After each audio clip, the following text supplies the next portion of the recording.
Good morning, everyone. A very warm good morning to all of you.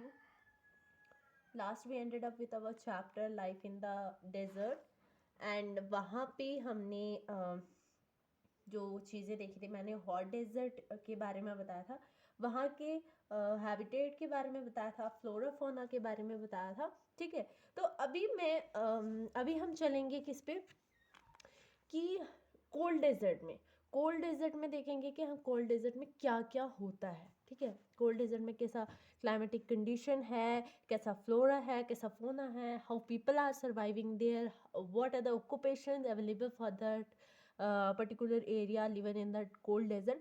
And cold deserts, बहुत सारे cold desert है, but here in this video we only talk about the cold desert that is Ladakh which is present in the way Ladakh में जो cold desert है उसके बारे में बात करेंगे। ठीक है, सो आपको पता है कि that I am only discussing taking the what I'm only taking the NCERT topics and what are things written in the NCERT, that only I'm discussing. So no one can tell this to me later on that ma'am you are not you are not taking this level of things, this level, because मेरी चीज़ें जो है वो NCERT है, तो step by step NCERT को ही cover करेंगे। ठीक है, वॉट एवर जो मुझे लगता है कि थोड़ा ज़्यादा दिखाना चाहिए वहाँ पर मैं आपको बता देती हूँ। ठीक है, so without wasting time let's start the video.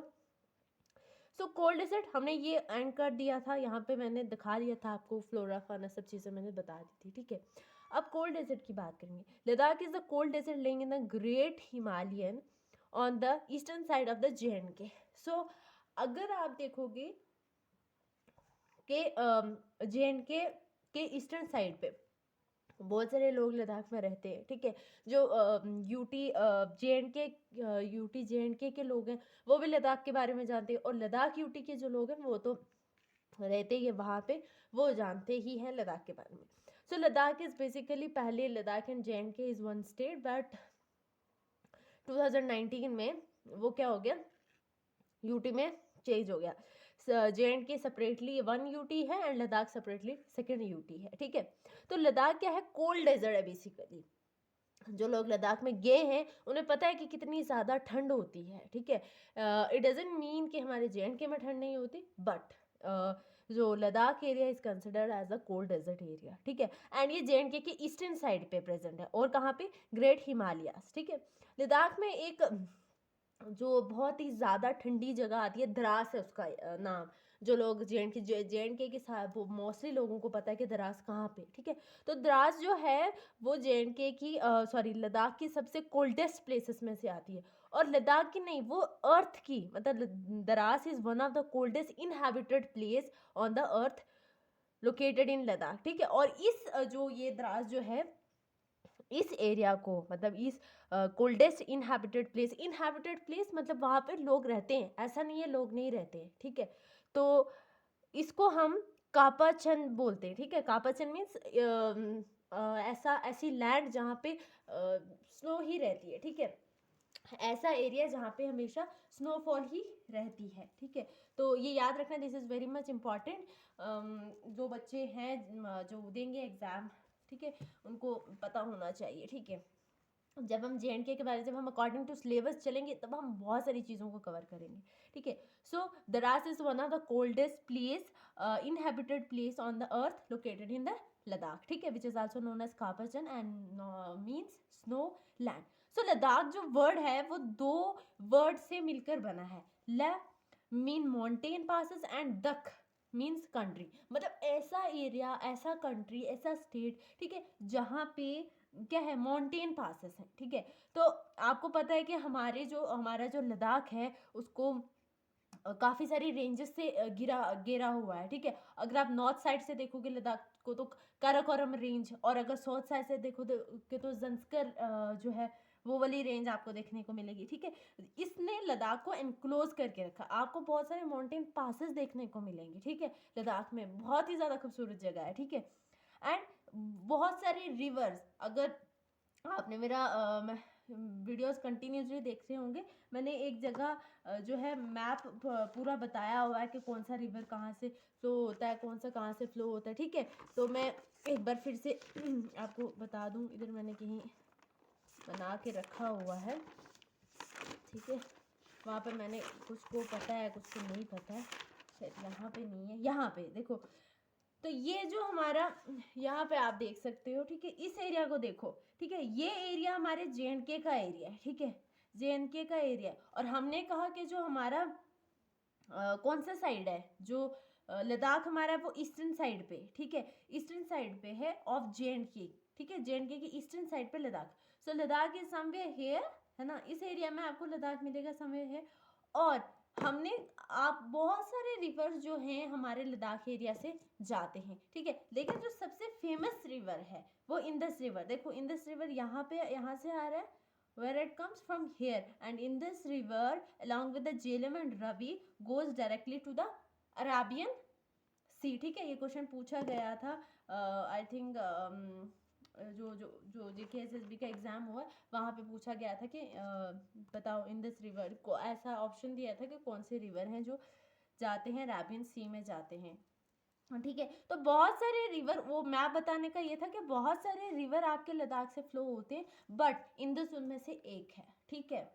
तो अगर ये पूछे कि इंदस रिवर कहाँ पे जाकर रुकता है, मतलब उसका एंडिंग पॉइंट कहाँ पे, तो उसका एंडिंग पॉइंट है हमारा अरेबियन सी में। कभी भी मत बोलना कि बे ऑफ बंगाल में जाएगा, बे ऑफ बंगाल में दूसरे जाते हैं, ठीक है। इंदस, झेलम एंड रावी जो है वो आपका कहाँ पे जाएगा, अरेबियन सी में जाएगा, ठीक है। अब the reverse from the deep valley and George's, यहाँ पे बहुत सारे रिवर जो डीप वैलीज एंड जॉर्जेस से आती हैं, ठीक है। बहुत सारे ग्लेशियर है, एक सबसे फेमस मोस्ट इंपॉर्टेंट ग्लेशियर जिसको गंगरी, आपने सुना होगा, गंगरी ग्लेशियर है जो हमारा लद्दाख में है, ठीक है। और जो एल्टीट्यूड है लद्दाख में वो 3000 metre in Kargil to more than 8000 metre in Karakoram. देखो देखो हम तो एल्टीट्यूड्स का रेंज हम लोग कैसे करते हैं कि अगर हम करगिल देखेंगे, ठीक है, Kargil is a place in Ladakh, ठीक है, करगिल में देखेंगे अगर, ठीक है, तो करगिल में अगर एल्टीट्यूड देखेंगे मतलब वो कहाँ से मतलब अगर लद्दाख की बात करेंगे, लद्दाख में करगिल से लेकर काराकोरम तक, काराकोरम इज अ रेंज जो कि लद्दाख को नदन साइड से एनक्लोज करके रखा हुआ है, ठीक है। और जो करगिल में जो रेंज इसकी एल्टीट्यूड है, इसकी रेंज है वो 3000 है। वेर एज अगर काराकोरम से इसका एल्टीट्यूड देखेंगे तो वो कितना है, 8000 मीटर, ठीक है। और क्लाइमेट की तो बात ही करें क्या, कि क्लाइमेट बहुत ज़्यादा कोल्ड होता है, ये आपको भी पता है, और बहुत ज़्यादा ड्राई होता है, ठीक है, बहुत ही ज़्यादा कोल्ड एंड ड्राई क्लाइमेट होता है, ठीक है। उसके बाद अगर आपको पता है कि जैसे जैसे हम हाई एल्टीट्यूड्स पे जाते हैं वैसे वैसे क्या होता है, एक तो हमारा ऑक्सीजन लेवल क्या हो जाता है, डिक्रीज हो जाता है। That's why when we are going higher, when we are going higher from the sea level, there are lots of problems like nausea, vomiting happens, है ना, ऐसा होता है। We gonna face this problems, that is only because we are, there is no sufficient oxygen present in where, higher altitude में, ठीक है। तो higher altitude में जो एयर होती है वो बहुत ही ज़्यादा थिन होती है, ठीक है, बहुत ही ज़्यादा थिन होती है। और वहाँ पे सन की इंटेंसिटी, मतलब heat of the intensity can be felt in very, मतलब एक तो ही बहुत ज़्यादा, देखो ऐसा एक हो जाता है कि जब हमारे माउंटेन एरिया या एल्टीट्यूड की बात करेंगे वहाँ पे तो आपका डेफिनेटली जो सन रेज है बहुत ज़्यादा अच्छी पड़ती है, हाई इंटेंटेड होती है काफ़ी, है ना। लेकिन अगर एयर की बात की जाए तो हायर एल्टीट्यूड में कॉमन सी बात है कि हवा का जो ऑक्सीजन लेवल होता है बहुत ज़्यादा कम रहता है वहाँ पे, है ना। तो आपने ये भी देखा होगा कि जब हम पहाड़ियों पे चढ़ते हैं, मतलब मैं माउंट एवरेस्ट या K2 की, किलिमंजारो की बात नहीं करूँगी, वो तो बहुत बड़ी बड़ी रेंजेस हैं, लेकिन अगर हम नॉर्मल पहाड़ी में भी नॉर्मल ही चढ़ते हैं, कहीं गाँव शाम में लोग जाते हैं पहाड़ी में चढ़ते हैं, तो हम क्या हाँफने शुरू हो जाते हैं, we want more and more oxygen to be inhaled, this is because there is lack of oxygen in the higher altitude, ठीक है। तो टेम्परेचर जो है समर में it is about 0 and night में -30 रहता है, so that you can imagine that how cold is there, ठीक है। फ्रीजिंग, बहुत ही ज़्यादा फ्रीजिंग कोल्ड क्लाइमेटिक कंडीशंस होती है वहाँ पे नाइट में। तो ये तो समर की बात की है कि समर में -30 डिग्री जाता है और विंटर में तो -40 डिग्री जाता है, हर चीज़ फ्रीज हो जाती है, ठीक है। रेनफॉल बहुत ही कम होती है, 10 सेंटीमीटर के आसपास हर साल होती है। The area experiencing freezing wind and burning hot sunlight, ठीक है। It is when it is cold, जब बहुत ज़्यादा ठंड होती है वहाँ पे फ्रीजिंग विंड चलती है, और जब बहुत ज़्यादा लाइक जब गर्मियों का टाइम होता है तो hot sunlight, burning hot sunlight मिलती है। तो ये तो आपको पता है कि अगर ट्रॉपिक वाले एरिया में, ठीक है, तो वैसे तो हमारा इंडिया ट्रॉपिक वाले एरिया में, देखो वहां से ऊपर ऊपर वाला इक्वेटर वाले एरिया में नहीं आता, तो आपको पता है कि ट्रॉपिक इक्वेटर वाले एरिया में मैक्सिमम पड़ती है, ट्रॉपिक वाले लेवल एरिया में भी मैक्सिमम पड़ती है। That's why we are what we are experiencing more cold and more heat. जब गर्मियाँ होती हैं तो आपको पता है कि कितनी गर्मी पड़ जाती है, और जब ठंड होती है तो बहुत ज़्यादा ठंड पड़ जाती है ना। दिस इज हैपनिंग, ठीक है। उसके बाद फ्लोरा एंड फौना की बात करें, अगर मैं फ्लोरा एंड फौना की बात करूँ तो हाई एरिडिटी, एरिडिटी क्या, एयर इंटेंसिटी ऑफ एयर, ठीक है। हवा की वजह से, ज़्यादा तेज़ हवा की वजह से जो वेजिटेशन है वो स्पेयर होती है, grasses and shrubs are very low for animals. देखो एक तो बहुत ज़्यादा ठंड होती है, आपको पता है, ठीक है, बहुत ज़्यादा ठंड होती है, और आपको वैसे भी पता है कि ठंड एरिया में, ठंडे वाले एरिया में वेजिटेशन ऐसे भी बहुत कम रहती है, ठीक है। ग्रासेस बहुत कम, श्रब्स बहुत कम, वेजिटेशन बहुत कम। स्पेयर्स का मतलब होता है वेरी लिटल, वेरी लो, ठीक है। मतलब we can say that it is like बहुत स्केयर होता है, बहुत कम होता है, ठीक है। ट्रीज, विलो, ट्रीज में कौन कौन सी ट्रीज प्रेजेंट होती है, विलो एंड पॉपुलर। आपको पता होगा कि विलो एक ऐसी वुड है, शायद मैंने यहाँ कहीं पॉइंट लिखा होगा, आगे आएगा मैं आपको बताऊंगी। Willow, willow is a kind of tree, ठीक है। ऐसा मतलब ऐसा ट्री है जिससे हमारा क्रिकेट बैट बनते हैं, ठीक है। वुड है, उसकी वुड से हमारा क्रिकेट बैट बनते हैं, वेरी लाइक मोस्ट इम्पॉर्टेंट। किसी पेपर में मैंने देखा है कि क्वेश्चन पूछा गया है कि जो फिनिश्ड क्रिकेट बैट बनाए जाते हैं वो किस ट्री से, किस वुडी ट्री से बनाए जाते हैं, एंड उस वो विलोज से बनाए जाते हैं, ठीक है। Willows and poplar are the two important trees which is present in Ladakh area, ठीक है। समर फ्रूट्स यहाँ पे आपके एप्पल, एप्रिकॉट, वॉलनट, ब्लूम ऐसे रहते हैं। बर्ड्स में आपके robin, redstart, Tibetan snowcock, raven and hoopoe. Hoopoe is a like migrating bird, ठीक है, ऐसे आपने दिखे होंगे। एनिमल्स में आपका wild goat, white sheep, yak and special kind of dogs आपको मिलेंगे। स्पेशल काइंड ऑफ डॉग्स का मतलब होता है dogs which can survive in the cold area, ठीक है। As you know that Ladakh is very, Ladakh people of Ladakh experiencing very cold, है ना, ठीक है। That's why the and you know कि Ladakhi people seems like Chinese people, है ना। एंड वो और होते भी बहुत ज़्यादा खूबसूरत है, because they do not receive maximum heat at all, है ना। ज़्यादा समय ठंड रहती है वहाँ पे, so they are not coming out and they are not directly exposing with the sun, so या उनका कलर बहुत ज़्यादा ब्राइट होता है, ठीक है। तो एनिमल में आपको सारे वाइल्ड एनिमल मिल गए कि क्योंकि वाइल्ड एनिमल क्योंकि ठंड होती है। तो याक्स आपको पता है कि हमारे जे में याक्स नहीं है, बट अवेलेबल लद्दाख में याक्स अवेलेबल है, ठीक है, काइंड ऑफ एनिमल, ठीक है। Milk of yak is use for cheese and butter, as we are not using milk of yak, है ना। Like we are using like goat का मिल्क लेते हैं हम लोग, अगर हम चीज एंड बटर बनाते हैं तो we are using cow and buffalo milk. But the people, Ladakhi people use milk of yak for what, making butter and cheese. hair of sheep and goat are used for making woolens, like we also using, हम लोग एक special वूल आता है, इसका नाम होता है शातूत, ठीक है। शातूश एक स्पेशल वूल होता है, या एक वो भी होता है pashmina, you know, famous Kashmiri pashmina, है ना। बहुत सारी वुमेन्स पश्मीने का शॉल रखती हैं, पश्मीने के कपड़े पहनते हैं, तो वो pashmina is what, is a kind of special type of wool जो कश्मीरी वुमेन्स यूज़ करते हैं। बट हम यहाँ पे लद्दाखी पीपल की बात करें तो लद्दाखी पीपल यहाँ पे क्या यूज़ करते हैं, शतूश का लाइक यूज़ करते हैं कपड़े एंड वुलन क्लोथ्स, ठीक है। तो क्योंकि वो बहुत ज़्यादा लाइट वेट होते हैं, काफ़ी गर्म भी होते हैं। As pashmina is also very light weight as well as वो भी गर्म होता है, ठीक है। द चिरू, अच्छा ये मैंने स्टार लगा के लिखा है, तो यहाँ पे आप देखना, द चिरू और the Tibetan antelope is an endanger species, it is hunted for its wool known as, हाँ देखो मैंने बताया ना कि सातूश, ये जो सातूश है ना, ये चिरू या तिब्बतियन एंटीलॉप, ये एक एनिमल है काइंड ऑफ, ठीक है। बेसिकली एंडेंजर स्पीशीज में आ गया है क्योंकि इसको किल करते हैं इस किसके लिए, वूल के लिए, ठीक है। तो ये वूल बहुत ज़्यादा इसके ही कपड़े बनाते हैं। और ऊपर मैंने आपको बताया था ना विलो का, तो वो मैंने पॉइंट यहाँ पे लिखा हुआ है, ठीक है। मैंने आपको बताया था कि मैंने पॉइंट लिखा। तो the finest cricket bat are made from the wood of willow tree, ठीक है। अब लद्दाखी पीपल वहाँ पे कैसे कैसे, मतलब कौन कौन से रिलीजन के लोग रहते हैं, और साथ ही साथ में लद्दाखी पीपल का जो मतलब क्या लाइक कल्चर, कैसा कल्चर है वहाँ पे, ठीक है। तो पीपल हेयर आर इधर मुस्लिम या फिर बुद्धिस्ट, ठीक है। आपने देखा होगा वहाँ पे आपको सबसे ज़्यादा बुद्धिस्ट वो ना मोनास्ट्रीज या फिर ऐसा शायद मुझे याद नहीं है।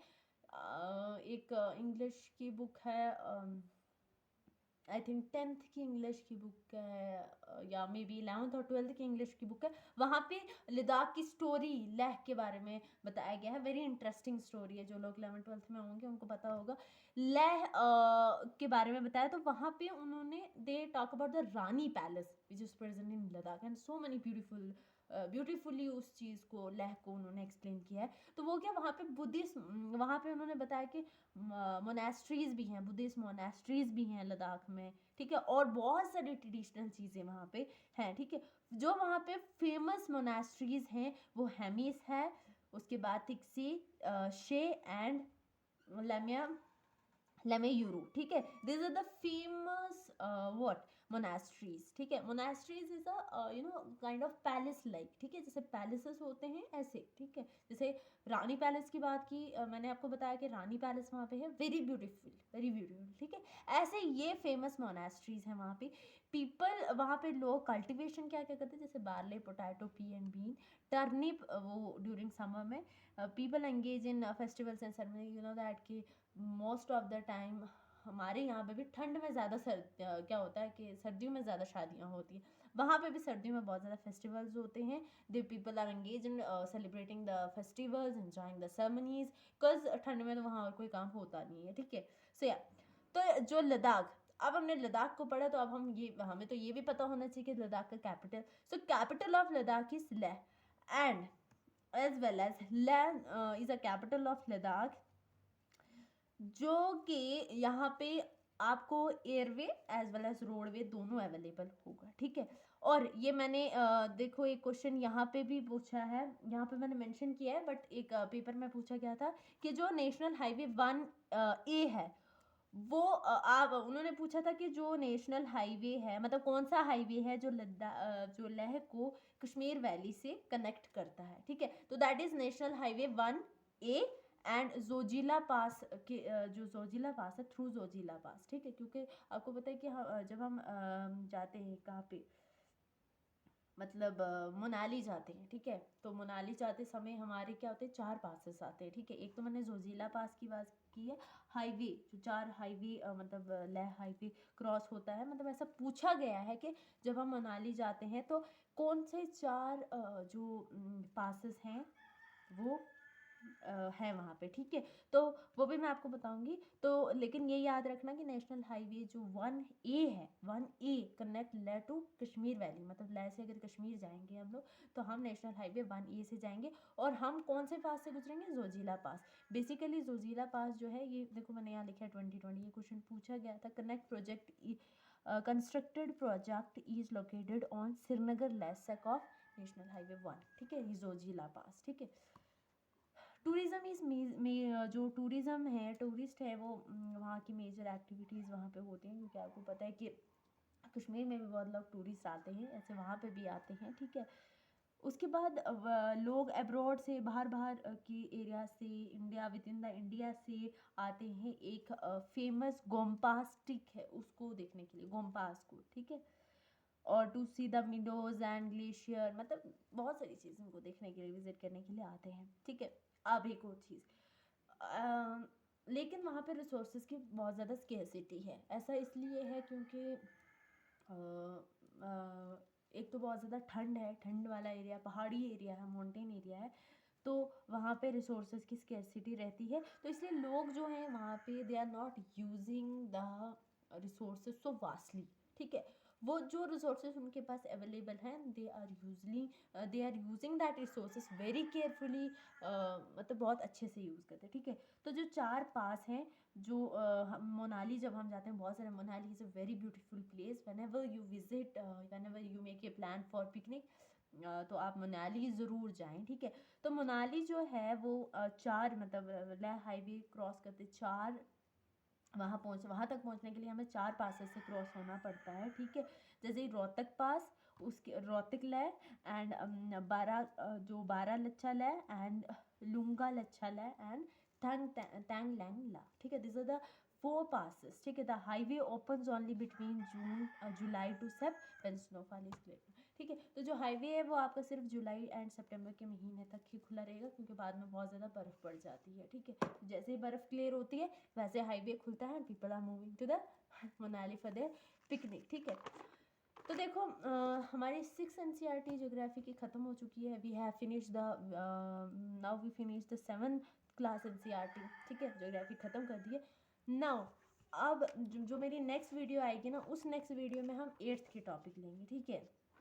तो वो 8th के जो टॉपिक हैं वो यहाँ से देखो, क्लास 8 चैप्टर 1 ये यहाँ से स्टार्ट होगा। तो हम 8th के टॉपिक लेंगे, देन हम 8th में चलेंगे। 8th में जैसे मैंने 6 7th में बहुत ज़्यादा वास्ट ही पढ़ाया है, ठीक है। एक एक चीज़ एनसीईआरटी की कवर की है। Same way I will gonna cover the class 8 NCERT also. Will stay connected with me, as well as you can yeah, do subscribe to my channel, this is very much important, and like and comment on my video. That's it, take care.